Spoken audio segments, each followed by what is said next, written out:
Submarine attack పై Iran చాలా సీరియస్గా react అయింది. అమెరికా భారీ మూల్యం చెల్లించుకోక తప్పదని ఇరాన్ తీవ్రంగా హెచ్చరించింది. ఈ దాడికి అమెరికా పశ్చాత్తాపపడుతుందని చెప్పి స్పష్టం చేసింది. వైజాగ్లో మిలన్ 2026 విన్యాసాలు ముగించుకుని తిరిగి వెళుతోన్న నౌకను టార్పెడో మిసైల్ తోటి విచ్ఛిన్నం చేసింది అమెరికా.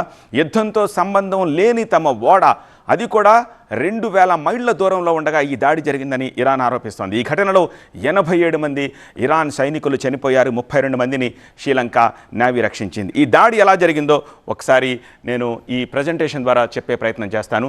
వైజాగ్లో మిలన్ 2026 పార్టిసిపేషన్ తర్వాత వైజాగ్ నుంచి శ్రీలంక మీదుగా బంగాళాఖాతం నుంచి హిందూ మహాసముద్రం నుంచి అరేబియా మహాసముద్రానికి వెళ్ళడానికి శ్రీలంక మీదుగా ఇది వస్తుండగా మీరు చూడొచ్చు, కరెక్ట్గా శ్రీలంక దగ్గర టర్న్ తీసుకున్న తర్వాత భారత జలాలకి దగ్గరలో గాలే సమీపానికి వచ్చిన తర్వాత, శ్రీలంకలో గాలే ఒక పెద్ద సిటీ, ఆ సమీపానికి వచ్చేసరికి యుఎస్ సబ్మెరైన్ ఒక టార్పెడో రిలీజ్ చేసి దాన్ని బ్లాస్ట్ చేసింది. వెంటనే అందులో ఉన్న 87 మంది చనిపోయారు. ఈ ఇన్ఫర్మేషన్ అందుకున్న శ్రీలంక మెరైన్ వాళ్ళు చాపర్ తోటి బోట్లతోటి వచ్చి ఓ 30 మందిని రక్షించి తీసుకెళ్ళగలిగారు.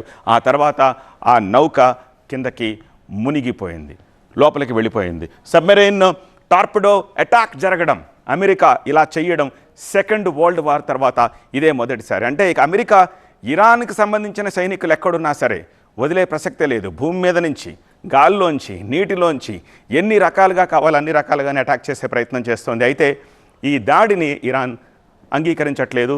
మా జలాలు కాదు, మాకు దూరంగా ఉన్న సమయంలో, మాకు సంబంధం లేని చోట అంతర్జాతీయ జలాల్లో ఈ అటాక్ పాల్పడ్డారు, దీనికి పశ్చాత్తాపడతారు, మీరు చెల్లించుకోవాల్సి వస్తుంది మూల్యం అంటూ హెచ్చరిస్తోన్న పరిస్థితి కనిపిస్తోంది.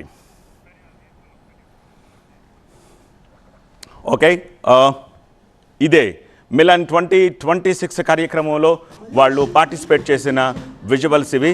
సో ఇరాన్కి సంబంధించిన నేవీ వైజాగ్లో నేవీ మిలన్ 2026 విన్యాసాల్లో ఒక 20 డేస్ బ్యాక్ ఇరాన్ సైనికులు పాల్గొన్నారు. ఇరాన్ బెటాలియన్ ఇదంతా కూడా, వీళ్ళంతానే ఇప్పుడు చనిపోయారు. 87 మంది చనిపోయారు. 32 మందిని శ్రీలంకన్ కోస్ట్ గార్డు ఎట్లా అయితే సేవ్ చేసి వాళ్ళని తీసుకొచ్చింది, అలాగే ఆ బాడీస్ని కూడా రికవరీ చేసి ఇరాన్కి పంపిస్తోంది. వీళ్ళంతా తిరిగి వెళుతున్న టైంలో నిజానికి ఈ అటాక్ జరగడానికి ముందు రోజు ఆ షిప్కి గార్డింగ్గా ఉన్న మరో షిప్ ఉంది, దాన్ని కూడా ఇరాన్ గార్డ్ షిప్ని కూడా అమెరికా పేల్చేసింది. ఆ తర్వాత ఈ షిప్ని కూడా పేల్చేసింది. నిజానికి ఈ షిప్ 2021లోనే ఇరాన్ జాతికి అంకితం చేసి జలాల్లోకి తీసుకొచ్చింది. అత్యంత ఖర్చుతోటి అత్యంత సమర్థవంతమైన ఒక షిప్ని తయారు చేసుకుంది నేవీకి సంబంధించి.